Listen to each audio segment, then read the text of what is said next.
Семейному насилию могут подвергаться не только несовершеннолетние дети, женщины, но и люди преклонного возраста и мужчины. Никто не застрахован от этого и от подобных происшествий. В этой связи в Аламединском районе в целях предотвращения семейного насилия и помощи пострадавшим проводится множество работ. На сегодняшний день проводятся масштабные подворовые обходы в целях выявления, а также в целях предоставления информационно-разъяснительной работы жителям в части охраны и защиты от семейного насилия.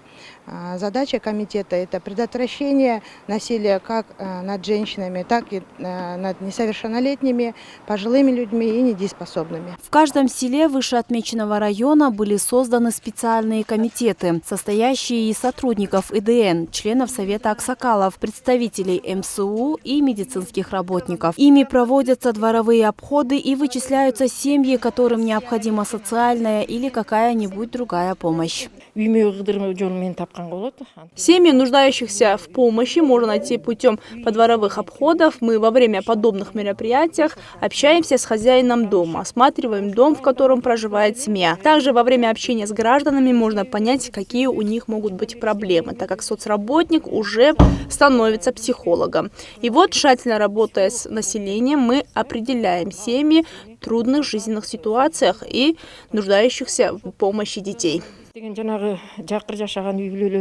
селе Кокджар в общем имеются 1470 семей, там проживают 7600 граждан. Но это только официальные данные. В связи с внутренней миграцией в местности фактически проживают более 12 тысяч человек. Семьям в трудной жизненной ситуации и детям-мигрантам со стороны МСУ оказывается своевременная помощь и поддержка.